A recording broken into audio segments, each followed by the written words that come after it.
Hello and welcome once again to Wars Going On. I'm Arcturus and we are here on the Forerunner server to bring you the latest in what's going on in Watcher of Realms. As ever, this is a community-based podcast, so please do remember to like and subscribe and get involved down in the comment section and hit that bell icon. Share it with your guildmates and let everyone know everything, how good What's Going On is for being a one-stop shop for what's going on. As ever, I'm joined by Sebastian Keynes to bring insight and discussion. Sebastian, how are you doing? It's been a busy week, my friend. Not too much on the war front, right? And it's been relatively quiet except for the new content that's been released. But Forerunner's very quiet this week. Yeah. And I know that something happened that you did not appreciate too much. No.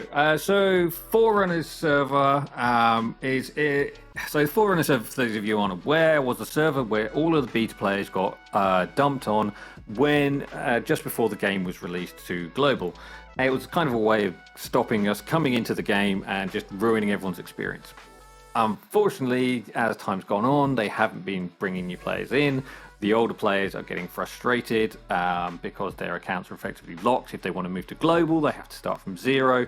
And likewise, anyone who does manage to get a Forerunner account from global is generally a content creator and they're granted a level 1 account. So top-end guilds have got no new players joining. Anyone who's been there is kind of either inherited an account and doesn't, or has been out of the game and they come back, and we've got lots of problems. So we really, really don't appreciate it when they do stuff like this. You'll notice there is not a 1+1 here on Forerunner server this weekend. That would be Saturday the 10th of May, and I know on global right now you've got the 1+1 summon. Forerunners, we've just got the doubles. The response I had from customer service was a joke. I don't even know where to start with that. I'm so irritated with them because they've been kind of hitting us with a stick for a while, and this is just for me. This is the start of a campaign. I think now I think I will be sending them a daily message asking them what their plan is for the Forerunner server until I get an answer. We've kind of seen this coming in a way too, especially how they have now been presenting the new content and how much of a leeway we get between seeing it in these servers in comparison to global, right? So if you go to the front page, every time you open the game, usually something that pops up right away is the benefits of playing in the Forerunner server. They go through this list, and one of them is you're gonna get first-hand account of the content, you get to try it out, etc., etc., etc. But then really down the line, global is seeing it within a week. So it's not like really we get to try it out. The other thing too is that even if you are in Forerunners and you're active in Forerunners, and then if you have content like GBG or the Honors Gauntlet, or maybe something like the co-op mode that we just had, and then you kind of relay feedback on the content, and then you sometimes give them a heads up that this might be a bug that you want to squash before you release it to global. And I don't know, for some reason, it just goes one ear, comes out the other, or they just completely ignore it. And at times you wonder whether these customer service people or whoever is answering to you, these GMs, are indeed forwarding the feedback that we give them, right? And it's a yin-yang relationship that we have at times, especially with their CC contact as well. Because if that individual does not have the time to forward any, they usually just say, go to the in-game and send it to customer service. Yeah. And at times, I get frustrated because I don't hear back from them at all in some issues. And in some issues, we get okay, we'll take it into consideration, or we'll note it and forward it, or like you just did with this response that you received, especially when I had suggested to them that Honor's Gauntlet needed some type of gear presets, something that is already one click option to gear everybody, for them to just come back to me and say, well, we're giving you the option to send 21 heroes. You don't have to use all 21 slots. So it's just little things like that that over time it just culminates to really our perception of they no longer care about this server. Yeah, it's so infuriating when you do take the time to provide detailed feedback on when they release the content to us, and we try it out and we say, this doesn't work, this sucks, if you do this, people will get pissed off. And then they roll it out to the global servers and people get pissed off and annoyed and threaten to quit. I mean, the classic one of that was the point scoring in the arena. We said to them, if you put this in, people will be really irritated and they will threaten to quit. They rolled it straight out. And yeah, it's just a bit of a kick in the teeth, this one. It's just... And then there's all this backpedaling they have to do, and then they have to release special announcements, and then they have to be throwing out freebies just to make everybody happy, right? So we just had one instance of that.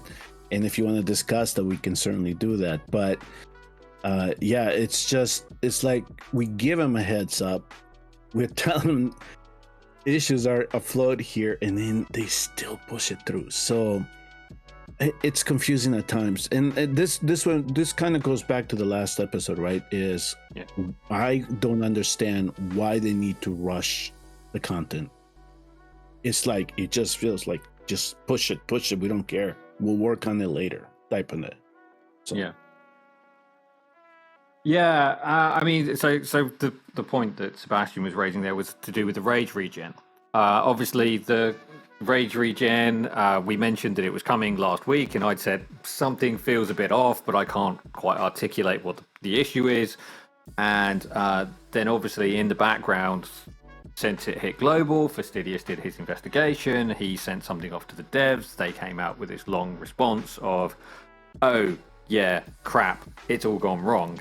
Now, I am just going to flip to Discord, and Sebastian may disappear because OBS is a little bit unreliable, but there's a guy on my Discord, a guy called Sept, and he's done all the analysis. And basically what they did was they changed the hidden variable in the rage regen, and that means that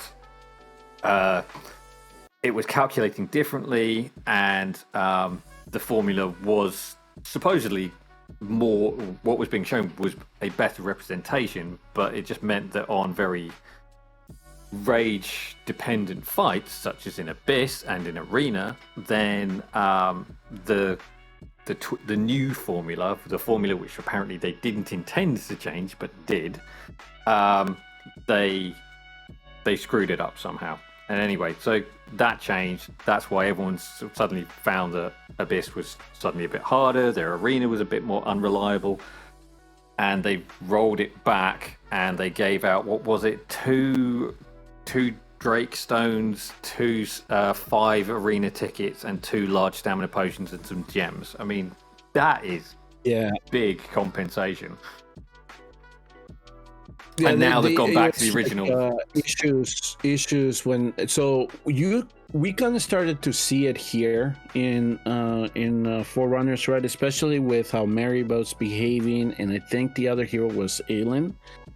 And I'm not running Abyss 1 in Forerunners, mostly because I don't have most of the heroes that are needed for that.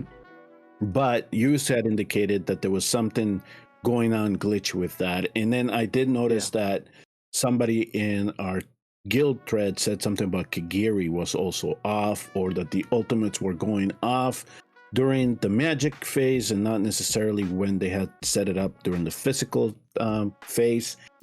And then I also came back, and I think that the gear dungeons had reset, so I decided to run my 100 keys, and then for some reason it started to fail, even though they had already released the patch notes. saying that the whole gear preset thing had been fixed and you should be able to run it in the background and stuff. But then when I ran it live, or I actually ran the run to see what was going on, yes, the ultimates were screwed up. They were not being activated when they were supposed to. So essentially what they said was, okay, we did something, we're going to roll it back. And the other thing that I wanted to emphasize here is, let's give credit, a little bit more credit to the Forerunner peeps, because this whole calculation with the rage regen, especially with the basic attack, and given that percentage is supposed to boost to the normal RR, most of us knew, and this wasn't really there. And I think that their posts, even in the beta days, that something was, not right with some of the rage regen calculations. It was just that Fastidious took it a step further, and he started collecting video evidence or something like that, and he took it a step further, right, by publishing the video. And that seems the only way to get their attention sometimes, is to publish a video before they actually do something. So what is the standing now? Are they just going to leave it now as it was and not worry about it? And then they what? They're going to take something away in that page where we see all the attributes? No, I think that's the solution now? I think what they're going to try and do is sort out this calculation in the attributes page, so it's actually displaying the right value. But they've got rid of the proportionality, any sense of proportionality that's here, so all that the green doesn't change numbers that were there. Yeah, right? They've got rid of all those green numbers because they've said it wasn't actually representative of what was going on. According to Sept, they had changed the calculation as well and the hidden variable. So basically they have these hidden variables because they don't want you permanently cycling your ultimates if you were able to build your characters that way. So they have kind of like a penalty mechanic built into it. So yeah, it's it's close. You're able to get pretty close, but you can't do it constantly back to back. So yeah, they changed things. They panicked and they changed it back. One of the heroes that I noticed was Pradius. If you give him too much speed, his rage regen actually decreases. From what we've seen, especially in GBG attacks. So there was something to just not making sure that you do not build too much rage regen on a hero. And they wanted to make sure that there was a cooldown and you didn't take advantage of it. Or they were trying to kind of, scale back the effect the Laurel had early on, right? So it all comes back to Laurel in some way, shape, or form. But and then now with Abyss, they just wanted to make sure that it wasn't, that you couldn't really manipulate the RR, so all those ultimates are back when you need them. So so I guess the issue is considered fixed, or are we just waiting for them to appropriately display the numbers? I think we are in an intermediate state. I think they do want to people want to know what their rage regen per attack is and how much rage they're gaining when they are attacked. The fact they managed to screw up that display is slightly mind-blowing when the data is all in the back. All you're doing is go display X variable. Or even divide by 1,000, because they tend to do things in milliseconds anyway.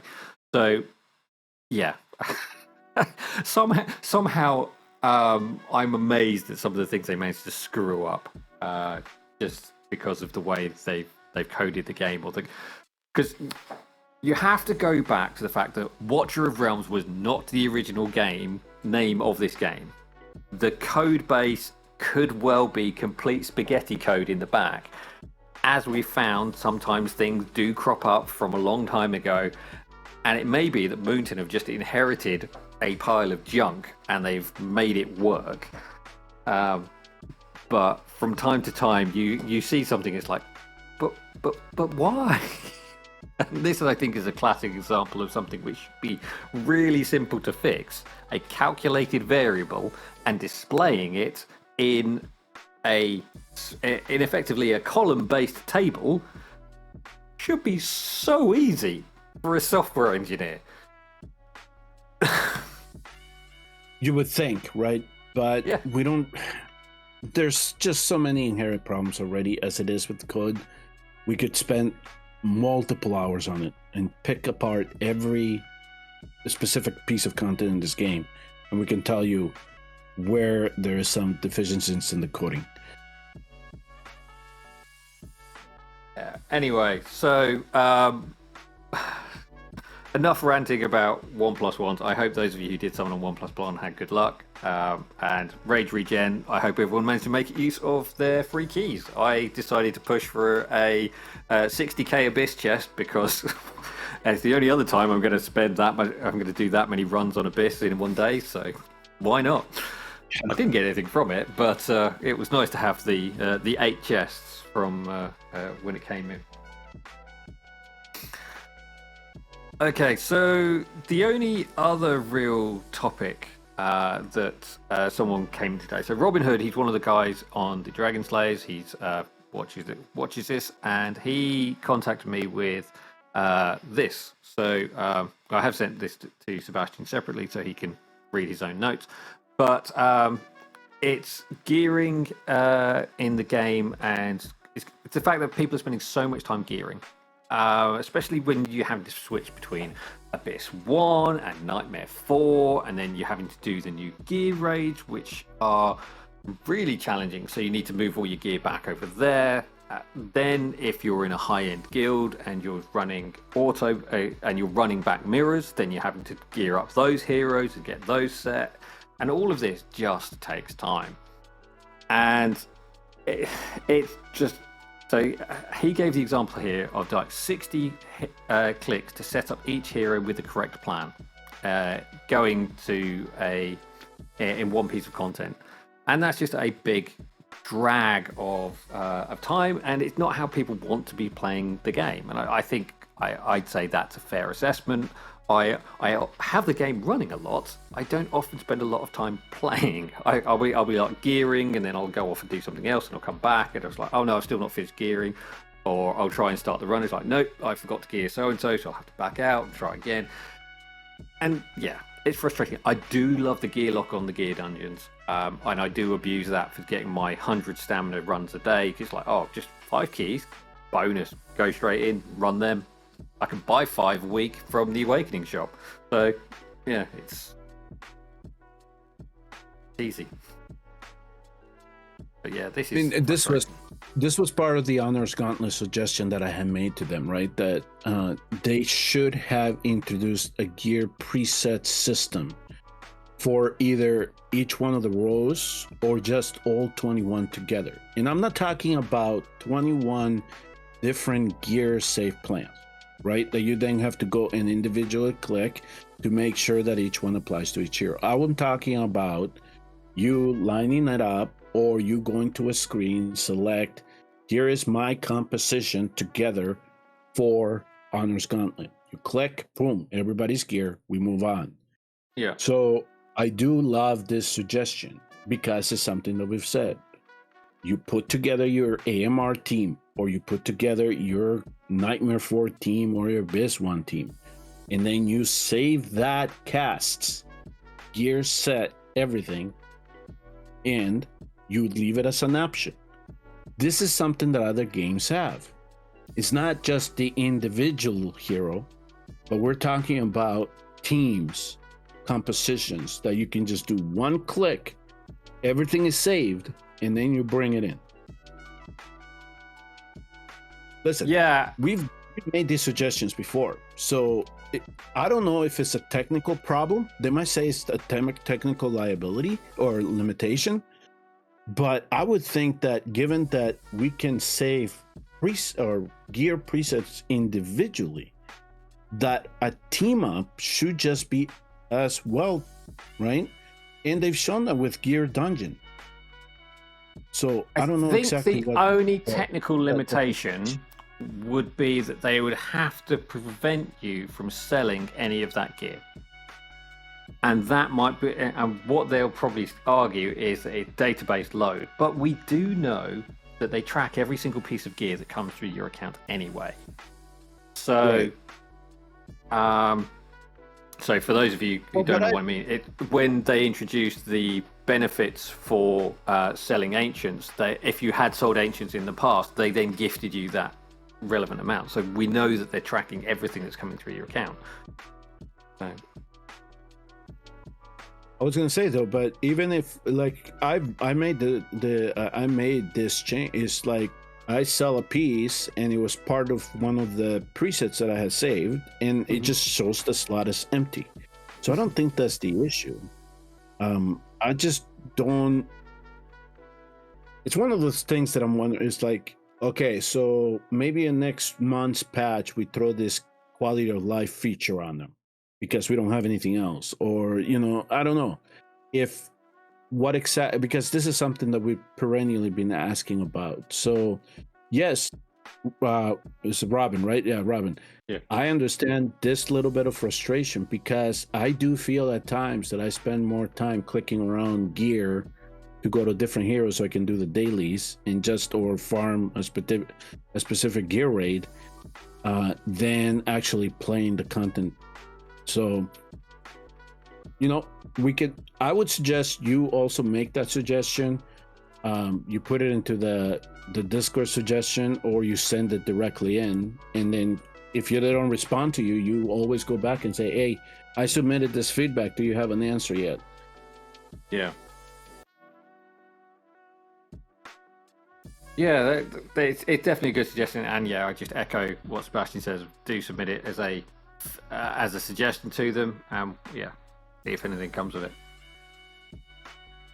Okay, Sebastian, is there anything else you want to go over today? Because that was really it. Because, I mean, there were a couple of bug fixes during the week that you may have spotted. They were the only real other thing which happened this week. Slightly a bit backwards, but there wasn't really a lot of news this week. So there was No, they've got rid of them. There were two bug fixes this week. One which basically took how powerful the demon soldier shamans were and smashed them into the ground to completely limit their usefulness again, which is slightly frustrating. And what was the original, or the one that the first came out, right? That one. Yeah, this guy, the Infernal Cleric. It was being boosted too much by the one that just came out. That's a shaman, right? Or what's the so this is cleric. So the new one's the shaman. The shaman, right? Yeah. He was doing. I mean, his boost was significant. I mean, those clerics were melting tanks, and I think that this guy was also targeting platform units, which I found it weird, right? Yeah, because the tank was still there, and it seemed like I don't see a tank. I'm gonna target whatever I want, and yeah, he was definitely taking out some of the unit. Now, I don't have this particular shaman in my global account yet, so I really can't play around with him to see exactly how the dynamic was changed. But I did ask Steve here in Forerunners in our guild if he's seen changes in the interaction. So I haven't seen a reply from him yet. But I imagine think he tried, but yeah, I don't think he's had a great deal of success. I do imagine that what we had originally seen the first couple of weeks here in Forerunners will probably not be prevalent in global. And so those clips that I showed in the collab with Destin, I think that there are going to be limitations, but I will not be surprised if that interaction does exist when these two units are past level 5. So we'll see what happens then. Once you get him level 5, you start affiliating him with lords, all that good stuff behind it. Then yeah. And that was the other major change too that we've saw too. The lord bonus is playing a high impact into it now. You can see it in the affiliations. So they definitely pretty much said to the players that have highly awakened lords we're giving you every piece of advantage possible in GVG if you have highly awakened lords. Yeah, and obviously, not only are they getting the affiliation benefit, they're getting the affiliation, the in battle affiliation bonus. That's Exactly. There are two there's bonuses. the hidden Not bonus. Yeah. There's not only the bonus that you see when the demon shoulder gets affiliated with Lord, but in addition, once you enter the battle, they get an additional bonus on top of it. That's why people try to bring in as many lords as possible, aside from the Uridans.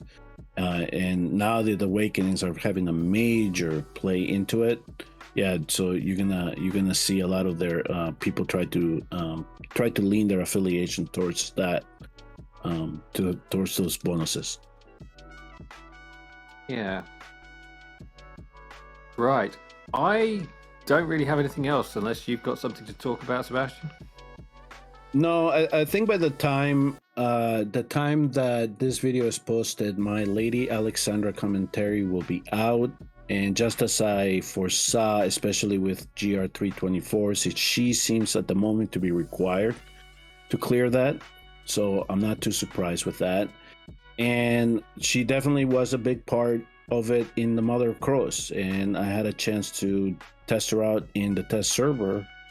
And I do see why she does kind of rule the game mode when I did start playing around with her there. I think that the only other thing is in terms of the new content is what essentially is going to be what heroes kind of climb up to the top to clear this content. Right now we do have the rosters that are able to complete GR2, so at least they were able to balance that a little bit. GR3, I think that the major problem now is that we don't really have those long cooldowns that we did with the waves being released, right? Is as soon as you bring them down, they all come back out, so you got to get ready. So it's either you got to plan some type of cycling thing, or you got to make sure that you have heroes whose ultimates are come back really quick. Yeah. And GR1, I have a feeling, what is it? The summoners are having a little bit of an easier time than our conventional heroes that we came up with in 19 to 21. So yeah, Beatrix does really well because she can just shoot stuff around the map. But I've seen Honora doing pretty well as well. So it's definitely a strong content. And for those of you who don't have A1 Haas for Gear Raid 224, Banana Luck has a video which shows it does require a Gwendolyn, so it's not necessarily going to be available to everyone. But if you don't have A1 Haas, there are strategies out there for clearing Gear Raid 224. I have yet to try it, but it looks achievable. So, with this in mind, here in the middle of May, I should say, going into the middle of May, is we have the month of June coming, and then I am going to say that the anniversary event is going to come up a little bit after that. Might be during our Independence Day here in the States. During that period, that's where I'm going to be really curious to see what type of banners they release or what type of events they have for, specific heroes, or maybe gear that we might need to push some of this content a little bit. Yeah, I've been speaking to some people who are familiar with the code base, and they can't see any up-to-date hooks for new gear at the moment. There's a lot of us who would like new gear to appear to try and make these final stages a little bit easier, but it doesn't look like our prayers are going to be answered anytime soon. Yeah, and then all this stuff about new gear slots, that shouldn't come into play here, do we think, at all? Or maybe something that is comes about in the future. Here's my only concern about those for you asking about new gear slots, or adding boots or something to this. Other games have a tendency of doing that. but they tie them up behind awakenings, or what do they call them, elevations or evolutions or something like that, right? Essentially what it is that you need like 4 extra copies of a hero, 5 extra copies of a heroes before you then unlock that special slot. Whether it's a gem, it's a boot, it's a necklace, whatever you want to envision in this. If that is that direction that eventually the game is going to take, careful what you wish for. It's just going to be another money grab for Moonton, if that is going to be the case. And that is probably the only way that I truly do envision that being applied here in this game. Either that, or we go into something like the Red Star system that Marvel Strike Force introduced not too long ago, right? Or like 4 or 5 years ago, and now you see how predatory that game has become. So yes, you may be asking for a power creep, but you just got to make sure that, or you just got to take into account that the company is going to make the best decision for themselves, not necessarily for the player base. Yeah, I'd really like them just to get Hell's Lament working properly first, and then also Catalyst is still not working properly in gear raids because of not gear raids, in GVG. So your best sets there are still likely to be Soulbound Arcana and Infernal Raw on those side. But yeah, if they could get the evolved tier 3 sets working, so the offensive sets, the defensive sets work fine. It's the offensive sets which are just a little bit sketchy at the moment. And Hell's Lament is just, it works for like 3 heroes out of the ones who have got an exclusive for it. So it's not complete trash, but it's mostly trash. Yeah, so if they could get that working, that'd be good. But until then, and then the only other piece of advice that I'm going to have for people here is don't get too frustrated about clearing everything that's being introduced in the game in one snap. You're going to have time to get to it. You don't need to rush it. And one of the other things too that I'm learning to appreciate as well is when you see content from the test server, I would say, if for some reason you're not seeing it, like it doesn't really apply to you in the global server, there might be a reason for that. And that is something that I'm encountering all the time in the test server. And before now I release any content from the server, I do want to make sure that it's not filled with any type of bugs. It's essentially what comes down to it. So that is, for example, why I never made a showcase on Talon, because Talon is still bugged. And I did not want to release content that I have to come back later and revise because she's not working proper. So yeah, so just take all those facets into account. And here, what we're seeing here in Forerunners pretty much applies in global. And what team compositions you're seeing a lot for the stuff in GR2 and GR3, especially the higher levels, you might get you might get an appreciation of seeing the awakenings in some of the heroes. And I know that for some instance I saw an A0 Hearts being used for 24, but I imagine the RNG for that was really, really tight. So if you copy it, you got to make sure that you're going to strike that RNG when you need it to strike as well. So it's all this stuff that comes into play. Yeah, it's massive. Basically, looking at Banana Lux, it's massively dependent on Gwendolyn getting the shield on the right unit at the right time. And because Gwendolyn, God bless her, she's got a really powerful shield, but she only puts it on like 4 units.